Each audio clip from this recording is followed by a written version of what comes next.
It's the first of the year, and usually at the first of the year, I tend to take a look at what's happened in this past year. You ever do that?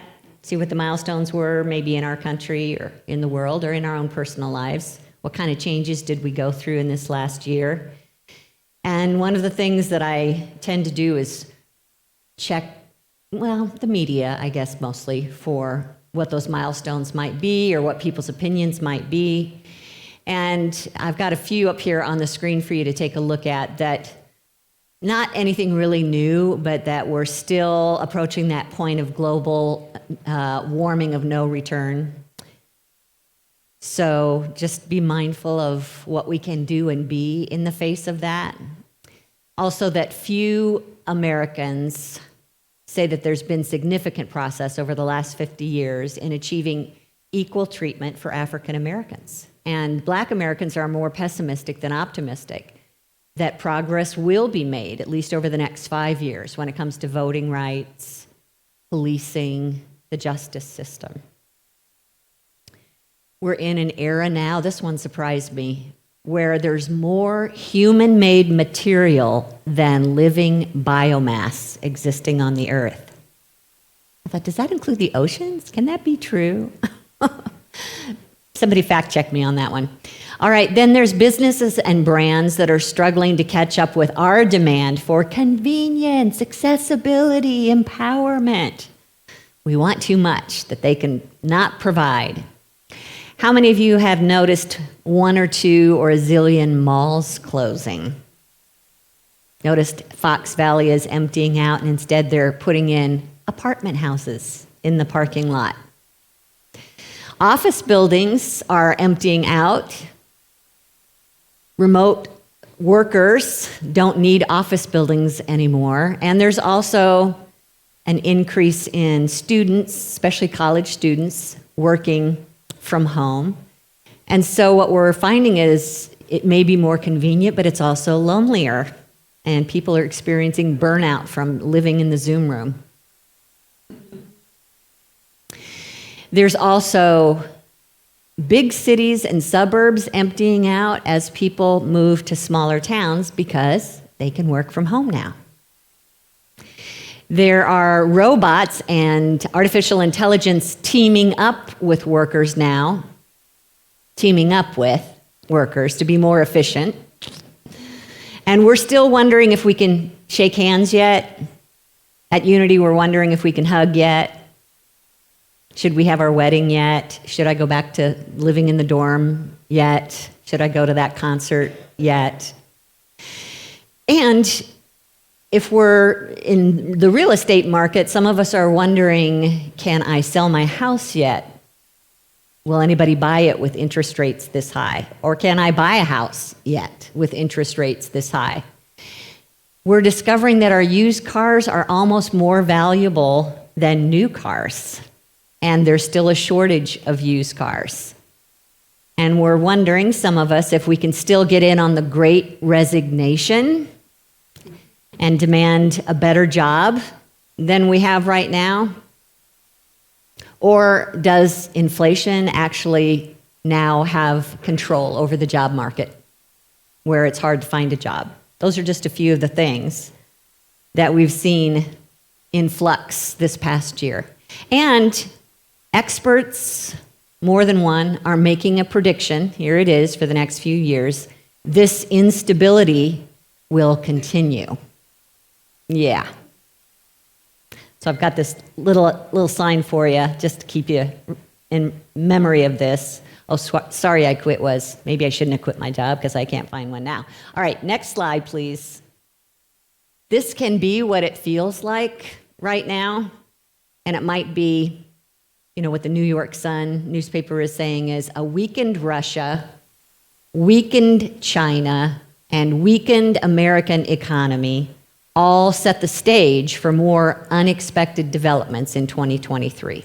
So it's politics, it's economics, it's real estate, stock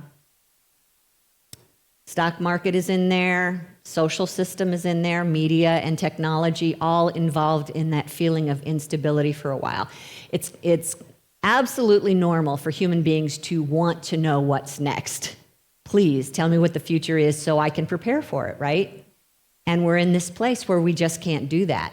We are looking in the the rear view mirror, trying to find our way back to the good old days. They are long gone. We are not going to find them again, according to experts. But maybe the new normal? No, not even the new normal has set itself in place yet. We're still in that place of insecurity. And we're going to have to pay attention to what Einstein says at this moment up here on the screen. We can't solve the problem at the same level of consciousness that created it. Really, our biggest problem is the collective unconscious. When something this big addresses the entire world, it's a collective conscious or unconsciousness that has helped to create it. But out of all the sadness and insecurity that I just talked about, I want you to hear something really worthwhile. That when you are in this state of uncertainty, there is a gift here for you. As a matter of fact, this is what you were made for. You were made for these physical, material insecurities because you are a spiritual being, and it's now time to let it flow. You are being given an opportunity and a call to reveal your divine potential. And you have the power to do that. Never fails that when I'm working on a message, I run across something that says exactly what I'm talking about. And this week, as I'm working on uncertainty, which is really a downer to work on, by the way. I'm working on uncertainty, and one night as I was getting ready for bed, I was looking at Facebook, and one of you posted something that said, "Oh, this is so cool. I was just thinking about this." And then she posted it, and here's what she posted from Deepak Chopra. "Accept uncertainty and step into the field of infinite possibilities. Uncertainty is the fertile ground of pure creativity and freedom." Believe it or not. So I'm just tagging on to this chain of people that are all thinking about this, that there is potential here in this uncertainty. It's demanding bringing forth our divine potential. It's not like we're going to go back and change the past. We can't change what happened, but we can control how we let it affect us. And if it involves people that are doing things that you don't like, we're not going to be able to change them, but we can decide how we want to respond to them. I know you've already learned that in Unity. And every time you bump up against that painful moment, it's our chance to see space being made for our divine potential to come through. And that's our choice, really, to either misuse this creative power that we have or point it in the right direction and approach uncertainty with kind of a, well, this is interesting.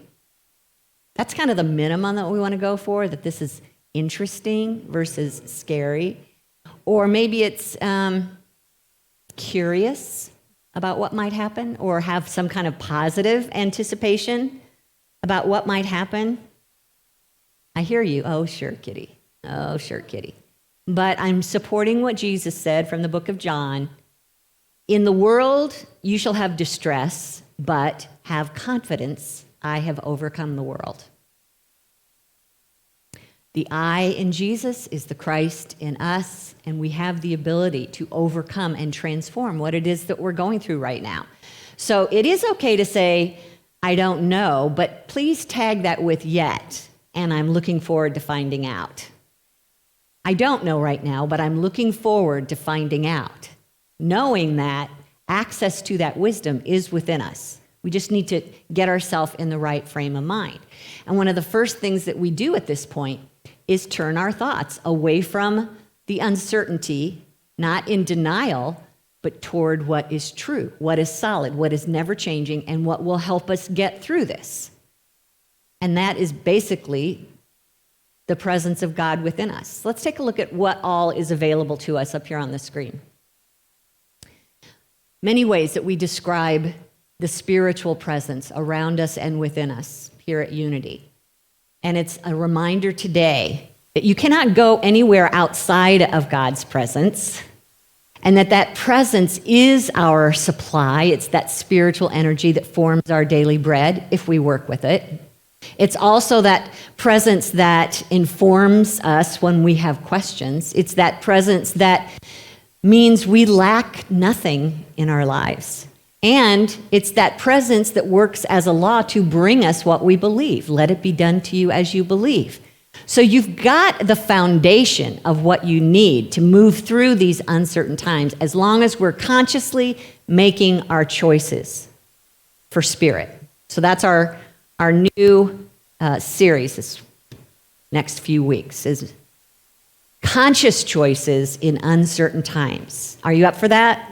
It will feel a whole lot better, trust me, than what we're trying to do right now. It starts with having faith in what is. And faith in what is, as Gandhi would say up here on the screen, faith is nothing but a living, wide-awake consciousness of God. Remember, pivot, turn away from what's not working towards where your source really is.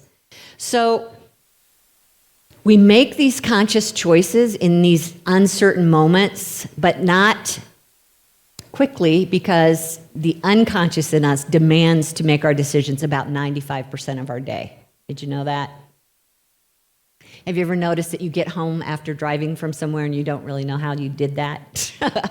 That's just part of your subconscious working, and it will continue to work and do again and again what it's done before, because that's its natural habit, is to respond from the past. And that's not really working very well for us, or we wouldn't have created this uncertain era that we're moving through. So the trick is that we have to use the keys to the kingdom of heaven. You know, Susan, can we find that scripture? I want to share that with you from Matthew 16. Jesus said, I will give you the keys of the kingdom of heaven, and whatever you bind on earth will be bound in heaven, and whatever you loose on earth will be loosed in heaven. I completely missed like an entire section of my message. Okay, it's for you. You need to hear this again. All right. Well, what I wanted to show you was that the keys that Jesus is talking about are our thoughts. Our thoughts become our faith, what we believe in. And this is a season where we get to get clear on what we believe in. So I brought a few props today to show you what we tend to do. This is what humans tend to do. So here's a picture of my mom and dad, Bill and Betty. And they're just acting as a symbol, this photograph. You know, many of you have pictures like this around your homes. And they become a symbol for people love us. I am loved because, not because I have a picture in my house, but I have a picture in my house because they remind me that I'm loved. And some people may not have these pictures in their house and may not feel like they're loved. So if you put your faith in the people outside of you to love you, and you're not able to put your faith in your own higher self, worthy of love, then it's going to be hard to move through these uncertain times. This is this big old honkin' heavy, just the briefcase itself is heavy that I carry my laptop in. And this is just a symbol for the work that we do. It represents putting our faith in our abilities at work. I am safe as long as I've got a job and I've got skills that will give me a paycheck. Can you relate to that? And then here's our cell phone. Most of you have one of these, the cell phone that we use to stay connected. And as long as I have a cell phone and people in my contact database, I'm going to be okay, because there's somebody out there that I can call if I need help, right? But what if there's not? What if they don't answer the phone? What if you're on their off list? Okay, so then there's our checkbook. I put my checkbook in this pretty cover so I'll feel good about it when I look at it. So we have a checkbook that represents what's in the bank, and we put our faith in that, or we put our faith in the employer that puts money in the checkbook for us, right? This is where our faith is. A lot of us take a look at the news these days on maybe an iPad, something like this that tells us what's happening in the world, and this is where our faith is, that if the news tells us you should be afraid and this is concerning, like here I am telling you that uncertain times are ahead. Yeah, I read that here. Yeah, so do you want to put your faith in that? Prescription drugs, sometimes we get even addicted to this, or maybe alcohol of some kind as our comfort system. We put our faith in this to make us feel better in some way. So you can probably relate to any one of these items here. And the point is that any one of those could go away at any minute. They have gone away, right? You have had that experience where you can't depend on what you thought you could depend on. And so we tend to use the divine law to reproduce everything that we believe in until that material world cannot respond. It's no longer capable. And that's when we start to get worried.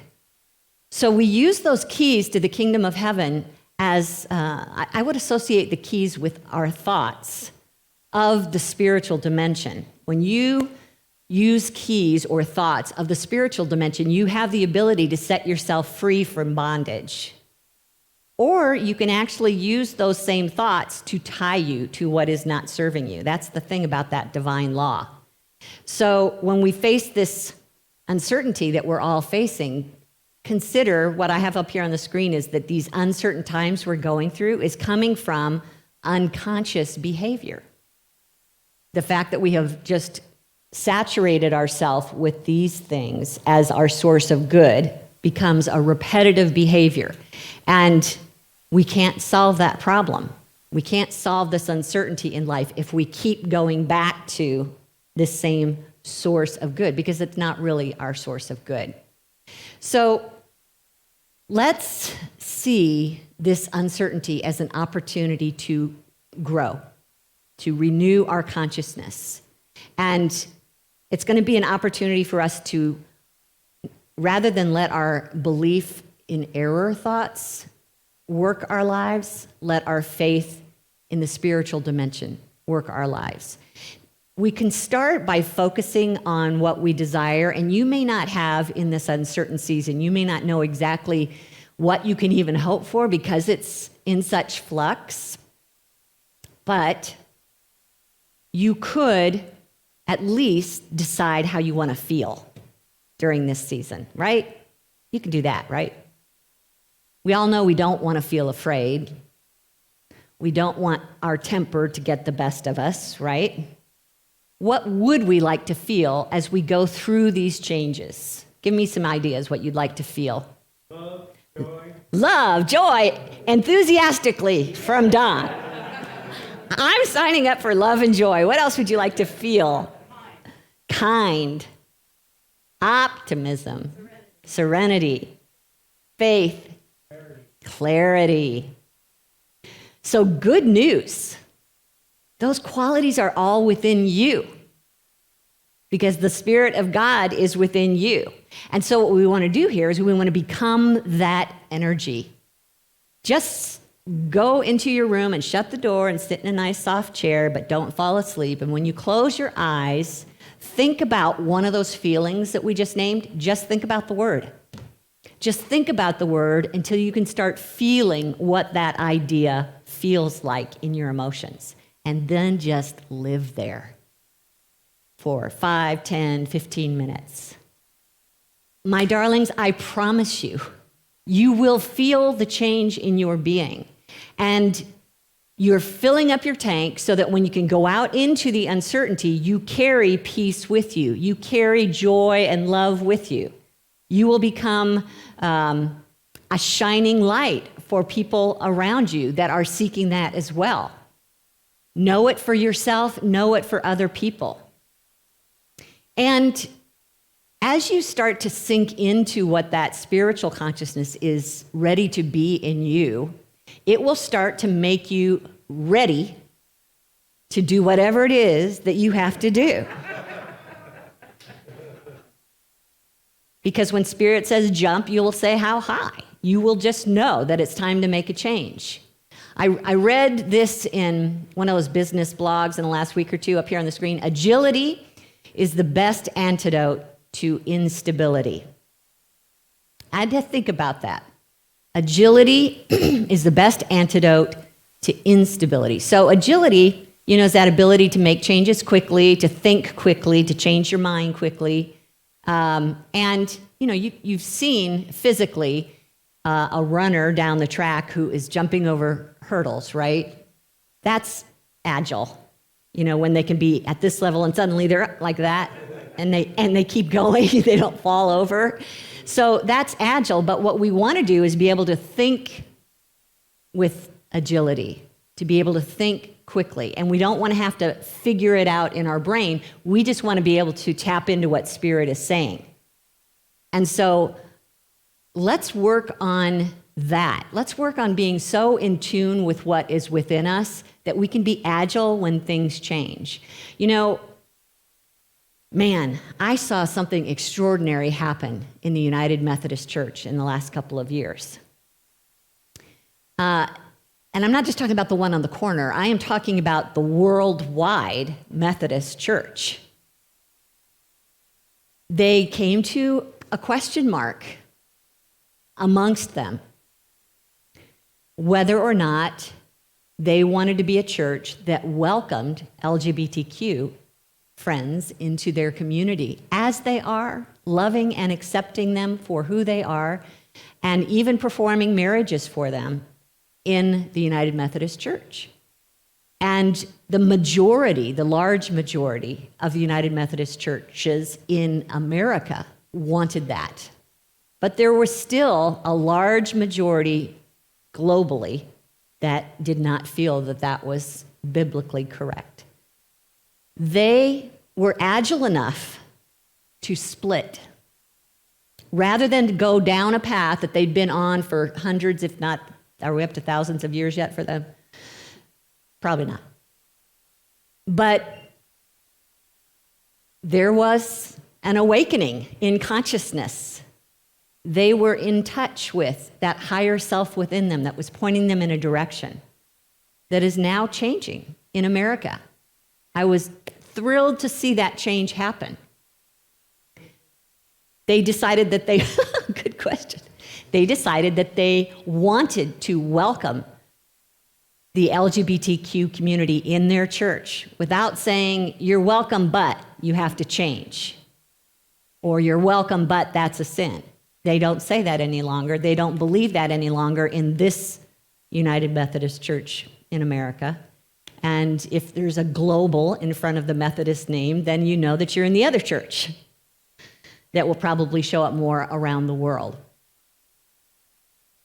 You can get married. If you're a gay couple, you can get married in the United Methodist Church. There was also an example of agility, I think, that we've seen in the past 3 years during the pandemic of young employees who, when that moment happened and everybody had to go home from the office, their heart opened to what was possible. Even when they might have thought, uh-oh, what's next? The pink slip? Instead, they started to decide what really mattered to them. They started to listen to their heart and think about what they truly valued, to the point where they realized, I'm not going back to that job. I'm going to work for some place that honors what matters to me, that I am in sync with. They call it the Great Resignation. Have you heard of that? And so that's why in some cases there's a real shortage of employees, because they left where they were and they've moved to places that are in alignment with their own hearts. So they were able to be agile and follow their heart. And as they do what they love, this is how they can live their life. Isn't that interesting? You know, when I was in college, which was just, a few years before I got here, I was majoring in broadcasting. But at some point it got boring, and I loved music, and I thought I'm going to switch my major to music. I was still living at home at that time, and my dad said, no. I'm paying for my schooling, but I was living in his house. You heard that one, right? Okay, so no, there's no way you're going to make a living at that. Just stick with what you're doing. And I was innocent enough at the time to, actually considering who I was at the time, I'm surprised that I listened to him, but I did. I wasn't really sure myself whether that was going to support me. But what is fun is I have 20 and 30-year-old nieces and nephews who are easily making a living doing music. And they had the courage to listen to their heart. And as a matter of fact, knowing these kids, it's like there was never a question in their mind. They loved music. They could play every instrument. They loved to sing, direct, whatever. They were just going to keep doing what they loved. So this is a chance for us to become more agile, learn how to listen to our heart, and follow what Spirit is drawing us to.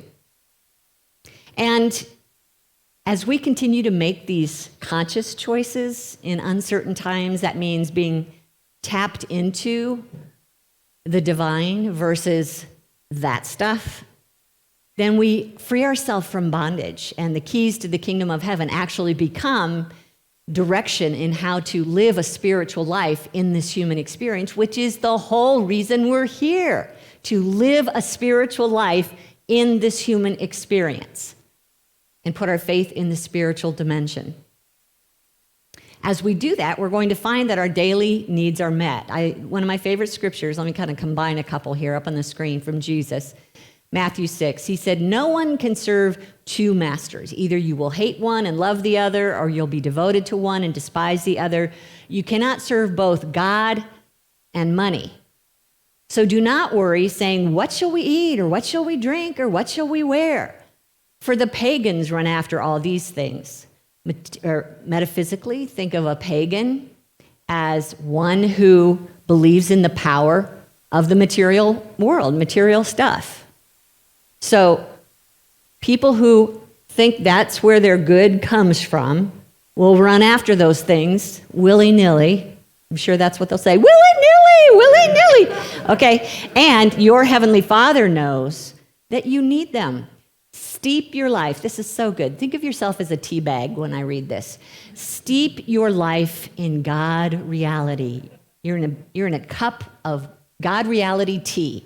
Steep your life in God reality, God initiative, God provisions. It all starts invisible, right? But it becomes visible. Don't worry about missing out. You'll find all your everyday human concerns will be met. I'm going to encourage you to put your faith in that idea. And just to give you some examples of how we might want to move forward, I'm going to finish with a few call-in responses here, up here on the screen. So let me lead. This is, as we're facing this time of instability, we're being called to put our faith in spiritual truth. That's where we're going to find our firm footing. So let me lead, and then if you'll respond. We may experience a resurgence in COVID together, but I put my faith in the vibrant, renewing power of divine life. There may still be those who resist racial equality and justice together, but I consciously choose to heal my unconscious bias and provide safe space where all can feel accepted and included. Interest rates, prices may continue to rise together, but I put faith in omnipresent substance and trust that all our needs are met. Politics may continue to polarize together, but I put my faith in divine wisdom and seek spiritual understanding. And in this world, there may be instability together, but I take heart knowing no weapon formed against me will prosper. There is only one power working in my life, the all-loving goodness of God. And nobody said this was going to be easy. But the fact that you're sitting here, you're watching online, you're taking these ideas in, means that you understand where your true good is. You know where to look first. Pivot away from the uncertainty and toward the good that is, yes, invisible to the eye, but absolutely always present, always giving right here, starting right here. Let's take some time in meditation and make that connection. We'll just allow ourselves to relax. This is a moment where we don't need to know all the answers, but we can rest and know that the answers will come.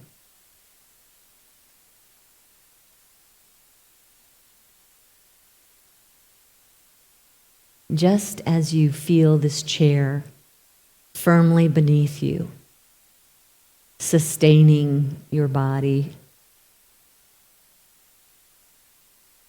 at the same time, there is a presence in every cell of your body sustaining you. Let's take a moment to imagine that presence of divine life, alive and thriving in every cell of our bodies. Feel that light, that power, that renewing energy of God thriving in every cell of your body.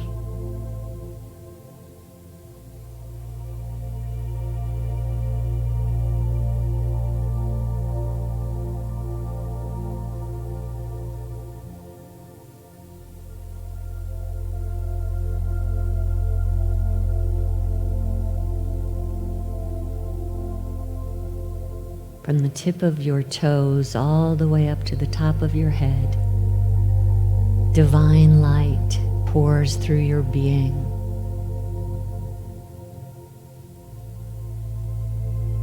I am alive in the life of God, and I am grateful.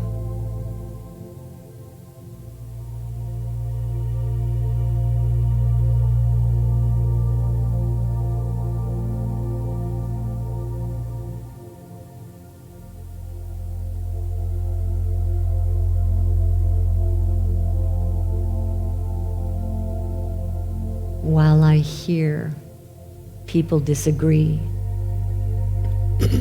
I'm grateful in this moment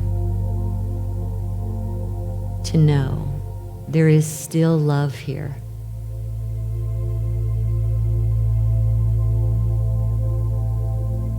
That there is enough good for each of us to be who we are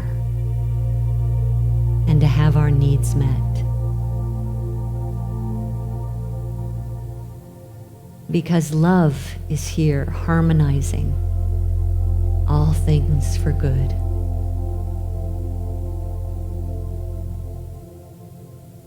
Sense that energy all around you that is working to bring your needs to you, as it does the same for all beings. I am deeply loved and cared for.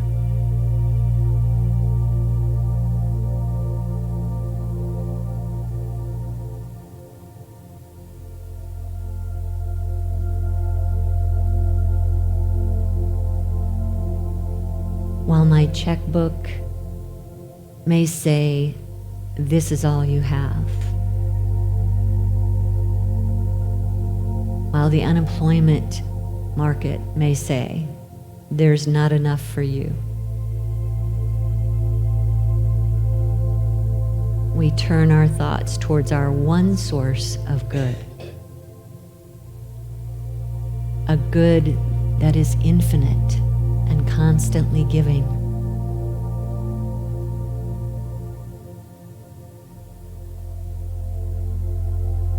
grateful that God's infinite substance becomes whatever my heart holds true in me.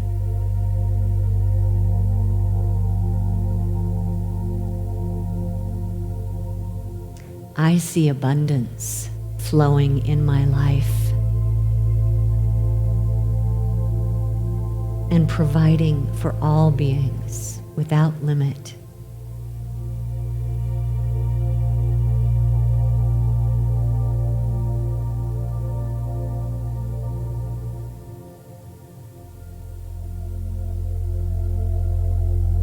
And in those moments where I don't seem to know what to do, I breathe. Right now, I breathe and allow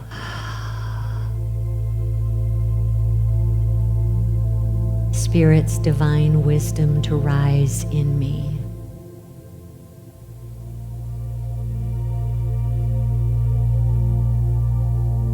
With a clear feeling in my heart,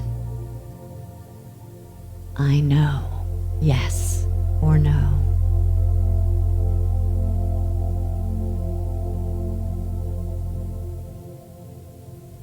With a clear feeling in my heart, I know stay or go.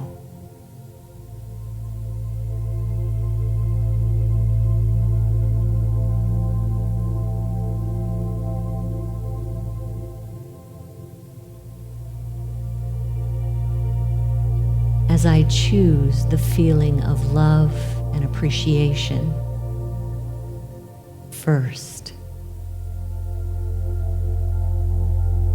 I always know what I am to do, where I am to go.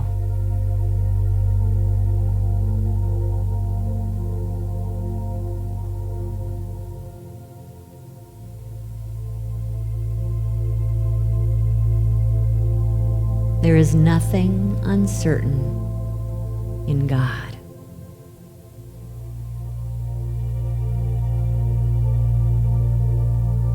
And God and I are one.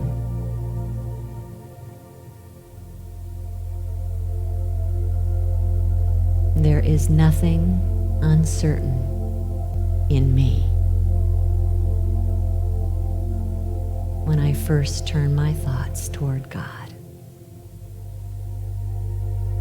Thank you, Spirit.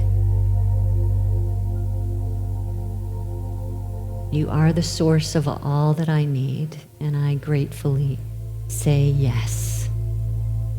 Yes. Yes. 1,000,000 times yes. So it is. Now I let it be.